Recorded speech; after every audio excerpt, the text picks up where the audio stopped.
नमस्कार दोस्तों, आज इस वीडियो में आप लोगों को प्रूफ के साथ ये बताने का ट्राई करूंगा कि कैसे मेरा एक पेशेंट का वेरिकोसील यानी पुरुषों की अंडकोश की नसों में जो सूजन बन जाती है, एक हार्ड लंप बन जाती है, एक गांठ बन जाती है, वो कैसे लगभग 2 महीना होम्योपैथिक ट्रीटमेंट की मदद से ठीक किया जा चुका है। तो मैं डॉक्टर सुप्रियो दत्ता, तो चलिए हम लोग वीडियो को स्टार्ट करते हैं। तो दोस्तों, सबसे पहले मैं आप लोगों को इस पेशेंट का अल्ट्रासोनो की रिपोर्ट दिखाना चाहूंगा, जो कि 16 फरवरी 2020 को बनवाया गया था हमारे तरफ से। और आप नीचे की तरफ अगर आप देखेंगे, जहां कंक्लूजन लिखा हुआ है उसका नीचे जहां मैंने डबल टिक दे रखा है, वहां पर लिखा है कि बाइलैटरल मॉडरेट वेरिकोसील, यानी इनका दोनों ही अंडकोश में इनको वेरिकोसील की प्रॉब्लम है। इस रिपोर्ट में ग्रेड नहीं है, लेकिन आप मानकर चल सकते हैं कि इनको ग्रेड 2 का वेरिकोसील है। फिर मैंने इनका केस टेकिंग किया, और केस टेकिंग में हमें ज्यादा टाइम नहीं लगा, क्योंकि ये जो मेरा पेशेंट है ये बहुत पुराना पेशेंट में से एक पेशेंट है, और पुराना पेशेंट होने का नाते इनका पूरा डिटेल्स हमारे पास ऑलरेडी है। सिर्फ हमें यह जानना है कि ये प्रॉब्लम उन्हें क्यों हुआ है, कब से हुआ है,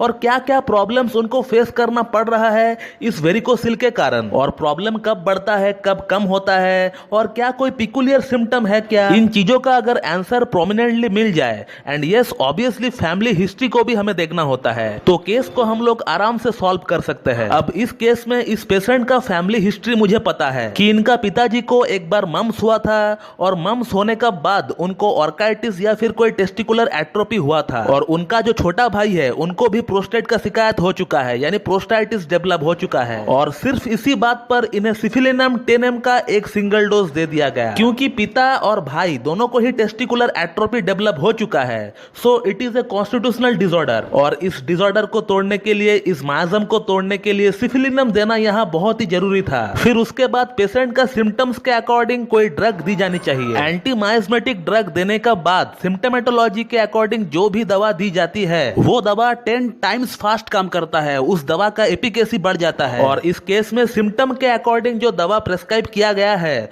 उस दवा का नाम है जिंकम मेट। और इस केस में हम लोग जिंकम मेट को एक पिकुलियर सिम्टम के कारण यूज किया है, और उस सिम्टम को PQRS सिम्टम कहा जाता है। PQRS यानी एक पिकुलियर क्वेर रेयर सिम्टम्स जो होती है, यानी वो सिम्टम जो सबसे अनोखा है, सबसे अलग है, यानी वो सिम्टम जो किसी और दवाओं में नहीं पाया जाता है, वो सिर्फ उसी पर्टिकुलर मेडिसिन में पाया जाता है। ऐसी सिम्टम्स को हम लोग पिकुलियर क्वेर रेयर सिम्टम्स बोलते हैं, यानी PQRS शॉर्ट फॉर्म में बोलते हैं। और मैंने इनके लिए जिंकम मेट सेलेक्ट किया है, वो एक PQRS के आधार पर ही सेलेक्ट किया गया है। सिर्फ एक ही सिम्टम जो कि बहुत ही प्रोमिनेंट है इनमें, वो सिम्टम ये है कि इनको यूरिन पास आउट करने की दौरान बहुत ज्यादा पेन हुआ करता है अपना टेस्टिकल्स में। इनको ऐसा फील हुआ करता था कि अगर मैं चेयर में बैठकर यूरिन पास आउट करूं तो मेरा पेन में थोड़ा कमी महसूस हो रहा है। बल्कि सच में ऐसा हो भी रहा था। अगर वो चेयर में बैठकर और अपने आप को ऐसा इस तरह थोड़ा सा पीछे लाकर अगर यूरिन पास आउट करने का ट्राई करता है, तो उसका पेन में काफी हद तक कमी भी आ रहा है। और इसीलिए ये पेशेंट अपना टॉयलेट का अंदर एक चेयर को भी सेट करके रखा हुआ था, ताकि जब भी उनको यूरिन पास आउट करने का रहे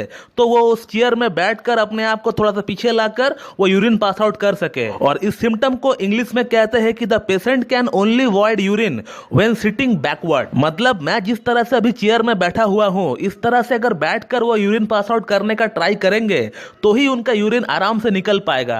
अदरवाइज खड़ा होकर यूरिन पास आउट करने का ट्राई करेंगे तो इनका टेस्टिकल्स में पेन होता है। और अगर आप एक स्टूडेंट हो होम्योपैथी की, तो फिर आप बोरिक मेटेरिया मेडिका में जिंकम मेट की यूरिन सेक्शन में जाकर चेक कर सकते हो। आपको पहला लाइन में ही दिख जाएगा, the patient can only void urine when sitting bend backward. मतलब जो सिम्टम मेरा इस पेशेंट में है, वही सिम्टम जिंकम मेट में भी दिया गया है। और हम लोगों ने सिफिलिनम देने का बाद zincum met 0/1 for the first month and 0/2 for the second month हम लोगों ने प्रेस्क्राइब किया है इस पेशेंट को। और 2 महीना होम्योपैथिक ट्रीटमेंट कंटिन्यू करने का बाद लास्ट वीक ही इनका फिर से अल्ट्रासोनो का रिपोर्ट निकाला गया है। ये रहा उनका रिपोर्ट, आप पढ़ सकते हो नीचे की क्या लिखा है। There is no evidence of varicocele. इनको और कोई वेरिकोसील नहीं है। इनका प्रॉब्लम जो है वो पूरी तरह से क्लियर हो चुका है। और इसके अलावा इनको जो जो प्रॉब्लम्स फेस करना पड़ रहा था वेरिकोसील के कारण, उनमें से अब उनको एक भी प्रॉब्लम फेस करना नहीं पड़ता है। He is now completely fit and fine. इनको और कोई स्वेलिंग नहीं है, कोई पेन नहीं है, यूरिन पास आउट करने में कोई दिक्कत और नहीं आती है। पेशेंट एकदम पूरी तरह से पहले का जैसा हो चुका है। तो दोस्तों, आपने इस वीडियो में देखा कि कैसे मेरा एक पेशेंट का वेरिकोसील जैसी सर्जिकल कंडीशन को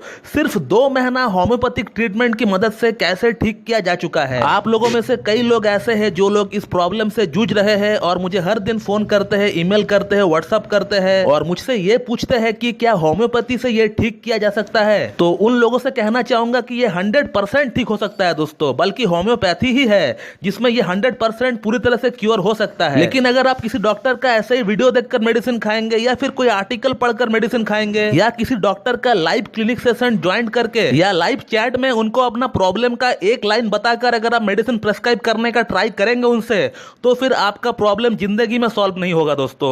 इस बात को आप लिख लीजिए। और इस तरह से डॉक्टर द्वारा लाइव सेशन में बताई हुई मेडिसिन हमेशा पेशेंट का नुकसान करती है। मेरे पास हर दिन ऐसा 3-4 केसेस मुझे देखने को मिलते हैं जहां कोई पेशेंट किसी डॉक्टर का कहने पर कोई मेडिसिन लिया और उस मेडिसिन को लेने का बाद उनका प्रॉब्लम और बढ़ गया। उनका प्रॉब्लम जो था पहले से, वो मेडिसिन खाने का बाद बढ़ गया या मेडिसिन का एडिशनल सिम्टम्स बॉडी में आने लग गया। तो आप बिल्कुल किसी डॉक्टर का वीडियो देखकर, कोई आर्टिकल पढ़कर खुद से कोई मेडिसिन ना ले दोस्तों। आपको कोई भी प्रॉब्लम क्यों ना है दोस्तों, जब तक आपका केस टेकिंग प्रॉपर्ली डन नहीं होगा तब तक आपका प्रॉब्लम का सोल्यूशन निकलना बहुत ही मुश्किल है, क्योंकि ये होम्योपैथी है दोस्तों। यहाँ एक मेडिसिन बहुत सारी प्रॉब्लम में काम आती है। सिमिलरली यहाँ एक ही डिजीज के लिए बहुत सारी मेडिसिन भी अवेलेबल होती है। अब वेरिकोसील की ही अगर हम लोग बात करें तो वेरिकोसील के लिए होम्योपैथी में 200 की ऊपर दवाइयां अवेलेबल होती है दोस्तों। और आप लोगों में से बहुत लोगों का यह सवाल होता है कि सर इस प्रॉब्लम के लिए बेस्ट मेडिसिन कौन सी है, आप उसी का नाम हमें बता दीजिए। तो उन लोगों को बताना चाहूंगा कि होम्योपैथी में बेस्ट मेडिसिन वाली फंडा बिल्कुल भी काम नहीं करता है दोस्तों। यहाँ बेस्ट मेडिसिन वो है जिसका लक्षण आपका लक्षण से मैच करे,